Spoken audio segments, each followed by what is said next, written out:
বন্ধুরা, আকিকা না আকিকার করলে খুব সুন্দর শিশুর কি মাসলা। কোনো ক্ষতি হয়? আকিকা করা না। কি না করা কি আকিকা ভালো না করে শুনে করলে নিন। শিশুর কোনো ক্ষতি হয় না। আকিকা সম্পর্কে সঠিক ধারণা জেনে রাখুন। ১. আকিকা ফরজ বা ওয়াজিব নয়। ২.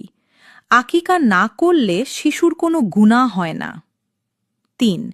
শিশুর আয়ু বা রিজিকে আকিকার কোনো প্রভাব পড়ে না। ৪.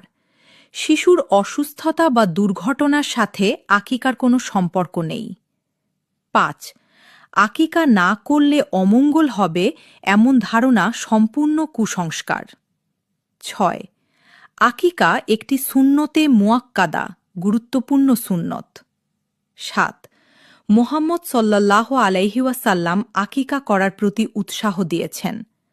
সামর্থ্য থাকলে আকিকা করা অনেক সওয়াবের কাজ। ৮. সামর্থ্য না থাকলে আকিকা না করলেও কোনো সমস্যা নেই। আল্লাহ তাআলা অত্যন্ত ক্ষমাশীল